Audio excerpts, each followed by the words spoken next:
마이크 테스트, 마이크 테스트.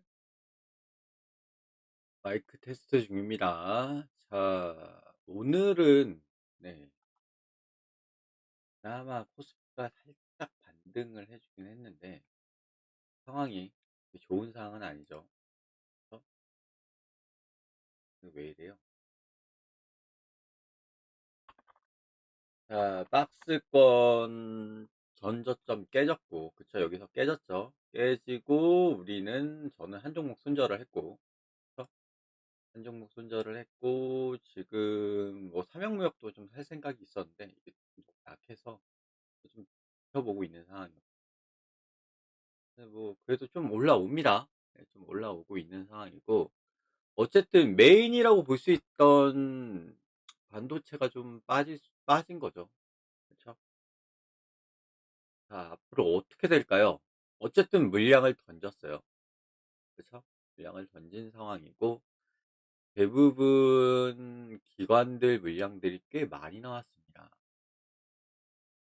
그래서 SK하이닉스는 역대급 실적을 발표를 했지만 시장은 큰 폭으로 빠졌고, 자, 계속 제가 여러분한테 되묻는 게 있죠. 우리는 뭘 해야 될까요? 어떻게 해야 될까요? 뭘 어떻게 해야지 지금 같은 시장에서 살아남을까요? 라고 말씀드리는 거는, 자, 그냥 근본이에요. 그쵸? 내가 지금 어떤 행동을 했을 때 나중에 수익이 될까 안 될까를 말씀드리는 겁니다.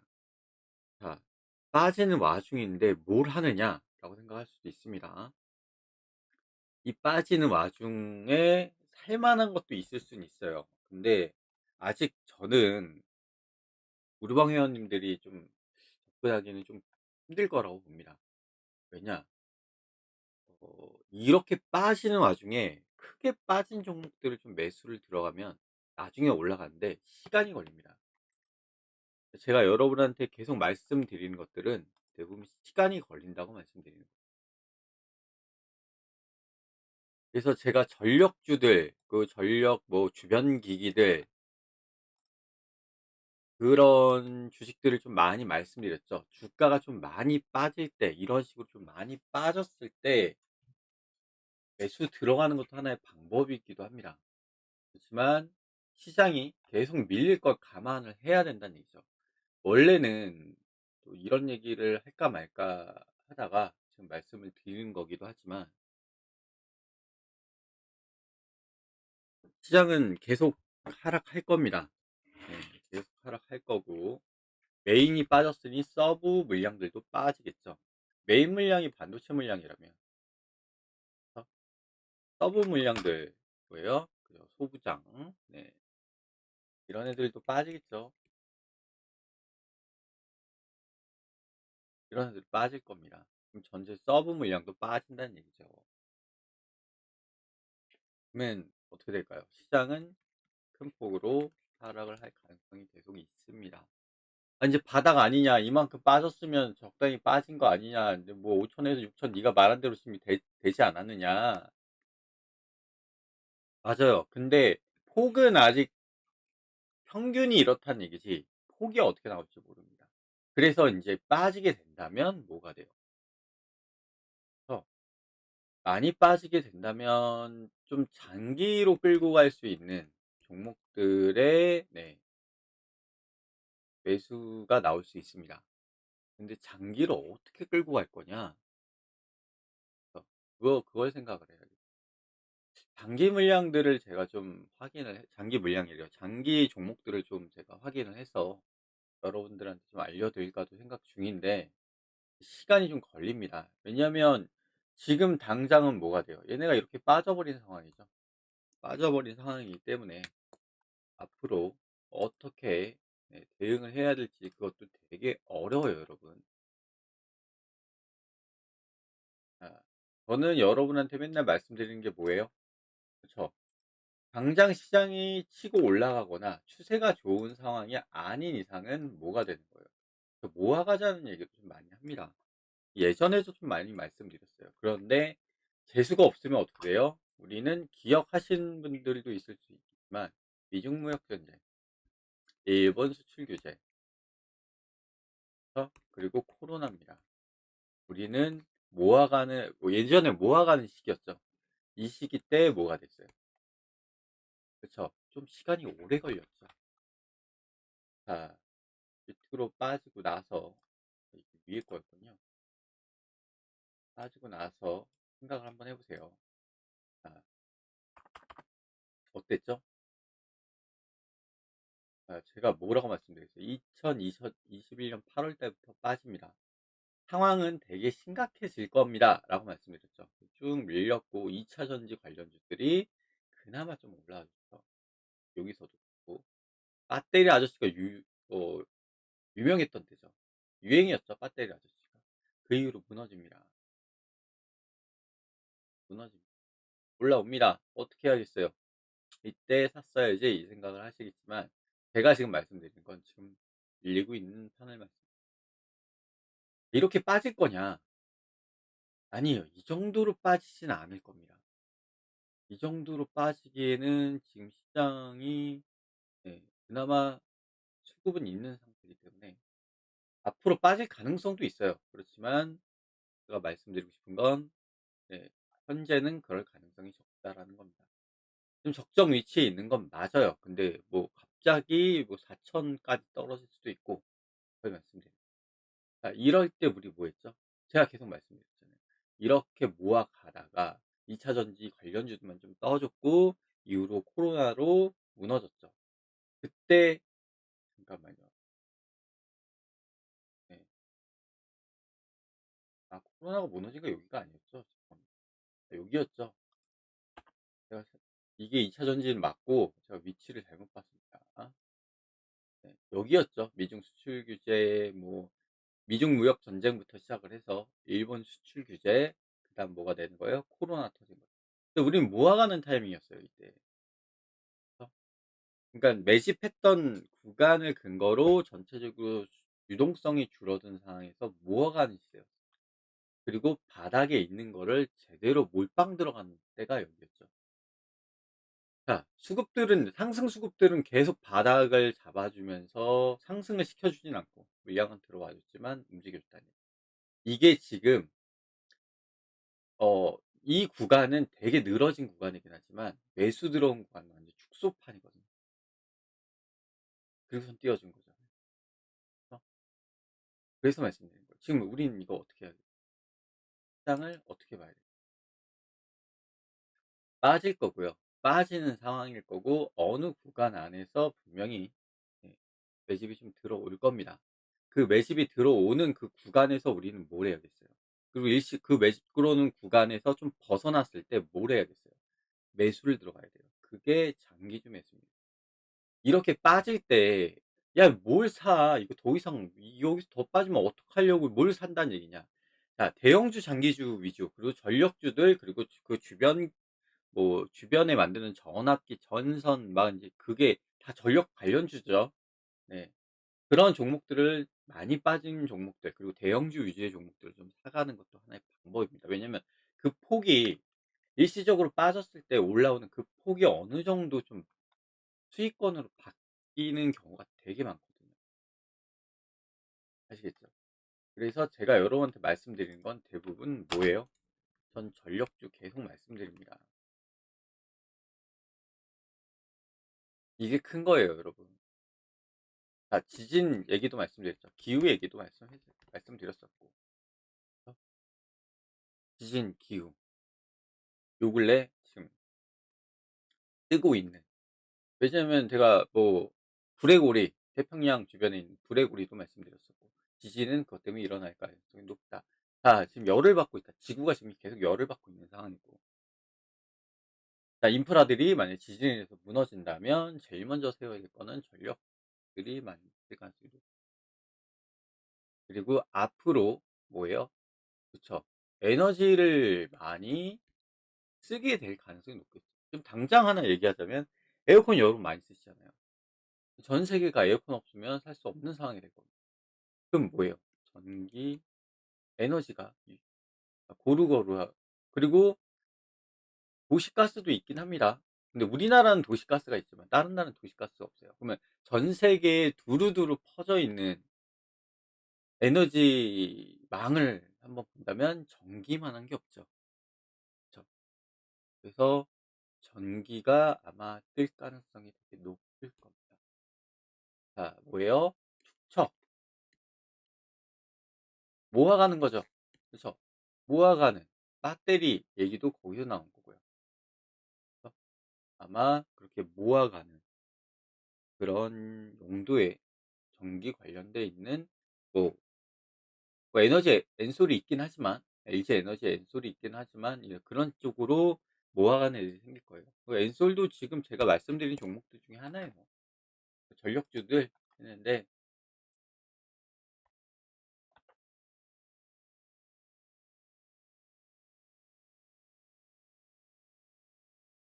에너지 이것도 지금 보시면 무너졌어요, 여러분. 그러니까 시장이 무너지니까 큰 폭으로 무너진 겁니다. 무너진 상태에서. 그러니까 이 무너진 상태에 있는데 검정색 박스가 어디 있어요? 그쵸?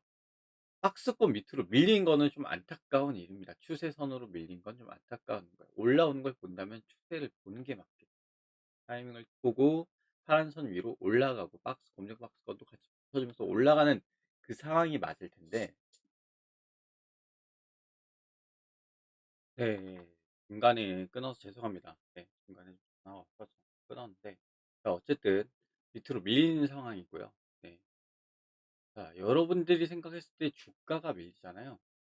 주가가 밀리고 이런 식으로 깨져서 가는 거하고 차이가 좀 그러니까 대부분 좀 대형주들 나중에 제가 좀 어느 정도 대형주들 말씀을 드려보면 메인 박스권층은 이렇게 유지를 해 주는 상황에 이렇게 빠져버린다는 얘기를 하는 거예요. 이렇게 빠져버립니다. 그러면 '박스권이 내려가면 좀 그렇지 않느냐.'라고 생각하시는 분들도 있을 거예요. 맞아요.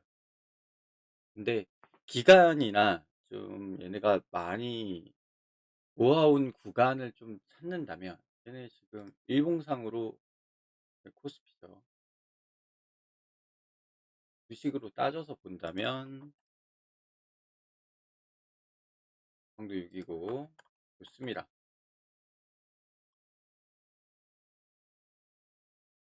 엔솔은 안 나오네요. 네 어쨌든 다른 걸로 할까요? 좀 기간이 길고 원익 IPS 이것도 좀 그렇긴 한데 희미약품? 네. 이렇게 보시면 매집되어 있는 구간이 있어요. 그래서 이 매집되어 있는 구간, 이 구간하고 얘네랑 같이 봅니다. 근데 지금 현재는 뭐예요? 얘는 무너지는 형태입니다. 무너지는 형태고 얘네는 그나마 여기 버티고 있는 형태죠. 네. 자, 분봉도 긴 구간이 있겠죠. 그 구간에 얘네들도 어느 정도 박스권이 멈춰서 움직여주고 가격만 떨어지는 상황이 올 거거든요. 그럼 그 가격만 떨어지는 상황에서 그걸 장기주로 보고 매수 들어가는 거예요. 지금 할 수 있는 매매는 지금 거의 그 매매밖에 없어요. 왜냐면 시장이 크게 무너지고 있기 때문에. 자, 전저점을 다시 깰까요? 아니면 박스권을 다시 끌어올릴까요? 힘들 거라고 봅니다. 계속 이제 떨어지는 형태가 계속 될 거고요. 어느 구간에서 이제 거래량이 좀 높아지면서 박스권이 뭐 올라가기 시작한다면 이제 첫 매집 들어오는구나라고 판단해 볼 수 있을 겁니다. 근데 지금 현재 상황은 올라보기 힘들 거라는 얘기예요. 그럼 첫 매집 들어오는 상황에서 혹시 내가 이 종목을 봤어. 한미 약품을 봤는데 이후로 뭐예요? 그쵸. 박스권이 떨어진 상황이에요. 떨어진 상황에서 뭐가 되느냐. 자, 얘네들도 유지가 어느 정도 유지가 돼야 됩니다. 그래서 추세선 미칠 수도 있어요. 추세는 상승을 보기 위한 추세선이고요. 자, 얘네들은 뭘 하는 거예요? 그쵸. 추세선 미칠 수도 있습니다. 미치라는 얘기는 무슨 얘기예요? 그쵸. 추세를 타긴 힘들지만 박스권이 내려온 상태에서 유지만 해 준다면 매수해 볼 만한 장기주로 매수해 볼 만한 종목이 될 수 있다는 얘기입니다. 근데 거기에 가격만 떨어져 단가만 떨어진다. 그럼 뭐가 되는 거예요? 그쵸. 장기주로 들어가기엔 최적의 타이밍이 된다는 얘기. 그래서 지금 약품주로 말씀드렸지만 뭐 전력 관련주들 그런 종목들을 좀 매수를 하는 것도 하나의 방법이라고 말씀드리고 싶고요. 지금은 뭐 당장은 추세에 타던 종목들이죠. 추세를 타던 종목들 말씀드리는 거고 삼양도 이거 좀 총이 너무 약해서 삼양 한번 볼까요? 이제 뚫어주는 자리입니다. 나쁜 자리는 아니거든요. 그래도 강도도 지금 이제 붙기 시작했거든요. 그래서 삼양도 나쁜 자리는 아닌데 지금 시가총액이 너무 올라간 상태에 겨우 이거밖에 안 되기 때문에 그래서 핸들링 해주는 돈들이 대부분 뭐가 되는 거예요? 그쵸, 천억대죠. 천억대니까 이거 좀 그렇다라고 좀 볼 수 있는 종목이긴 합니다. 붙어준 거기 때문에 좀 괜찮게 볼 수는 있어요. 괜찮게 볼 수는 있지만 저는 아니라고 봅니다. 알겠죠? 아니라고 봐요. 시총이 너무 약합니다. 그래서 크게 큰 힘으로 끌고 갈 수 있는 게 좀 약해요. 만약 매수를 들어가더라도 저는 50만 원 정도, 100만 원 한 방에 집어넣기 좀 그래요. 리스크가 있을 수 있다는 얘기죠. 리스크가 있을 수 있다는 얘기죠. 그래서 말씀드리는 거예요. 지금 우리는 뭘 해야 되겠어요? 그쵸? 대형주면서 장기주인 종목들을 매수를 들어갈 거 아니라면 그래서 추세 타는 종목을 사야 되는데 시장은 무너지고 있고 그래서 우리는 지금 현재 상황에서 당장은 할 게 없습니다. 이거 올라오니까 뭐 사야 되지 않느냐? 아니에요. 여러분 지금 혹시라도 비중 줄이지 않으셨던 분들은 지금 네 크게 후회하고 계실 겁니다. 그리고 비중 조절이 실패한 거겠죠. 과감하게 끊어야 될 상황에서 끊지 못했다라는 건 비중 조절을 실패했다는 얘기입니다. 그런 분들이 꽤 많을 거예요. 저 역시 그걸 알고 있고요. 이런 얘기를 드리는 이유가 뭐냐면 혹시 성공하신 분이 있거나 나는 과감하게 끊어냈다 그러신 분들이 있다면 그분들은 이후에 있는 비중을 어떻게 관리는 하셔야 될 거 아니에요. 그래서 장기주로 넣는 것도 하나의 방법일 수도 있고요. 그래서 오늘 좀 말씀드리는 겁니다. 시장이 인제 뭐 AI가 끝났다 뭐 막 이런 얘기 나옵니다. 실적도 좋았는데 이 정도로 빠진 거면 AI가 끝났고 그쵸? 뭐 레버리지도 뭐 끝났고 그쵸? 레버리지 ETF 그쵸? 단일 종목 이게 솔직히 좀 말이 안 된다고 생각을 했습니다. 저는 너무 말도 안 되는 추세로 올랐기 때문에 5천, 6천이 적당하다고 계속 말씀드렸죠. 그게 평균이에요. 제가 보고 있는 평균.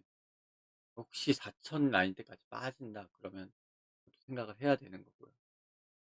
여러분한테 이것저것 말씀 많이 드렸고요. 이제 다 이해하실 거라고 보고 FOMC가 돈을 동결을 했죠. 오늘 뉴스에 좀 동결 얘기가 좀 많이 나와주고 있는데 네. 미국 시장도 안 좋고 대외적인 경제 상황도 좋지 않은 상황에서 뭘 해주는 거예요. 그쵸? 희망을 가지시면 안 돼요. 희망이 뭐냐면 외인들 매수가 들어와야 돼요. 외인들 매수가 들어오려면 어떻게 해야겠어요? 그쵸? 대외적인 얘네가 돈이 좀 남아 돌아야지 한국에도 돈이 돈다는 얘기입니다. 대외적으로 좀 위험한 상황에서 어떻게 해야겠어요? 아무것도 하시면 안 돼요. 좀 어느 정도 안정적으로 움직여질 때까지는 기다리셔야 됩니다. 개별 종목으로 하실 분들도 좀 있을 거예요. 여기서 이제 안 좋은 얘기만 했지만 그건 큰 수익을 바라시면 안 됩니다. 개별 종목으로 뭐 삼형무역도 개별 종목들 중에 하나예요. 너무 큰 수익을 바라시면 안 돼요. 적당히 10% 정도만 보시는 게 저는 적당하다고 봅니다. 수익 10% 정도 나오면 먹고 빠지는 쪽이 좋다고 보고 있습니다. 왜냐면 폭을 먹는 거지. 그래서 얘네가 움직이는 폭을 먹는 거지 이걸 뚫고 올라가는 걸 먹을 생각을 하시면 안 돼요. 아시겠죠? 그리고 '얘네 이렇게 했을 때 눌러줄 때 사면 되잖아.' 이 생각을 하시는 분들도 분명히 있을 겁니다. 그쵸? 눌러줬는데 계속 빠지는 애들도 있었죠. 시장이 받쳐주지 못한다는 얘기는 그런 얘기입니다. 아시겠죠? 자, 그러면 오늘은 여기까지 하겠습니다. 모두 수고하셨고 내일 뵐게요.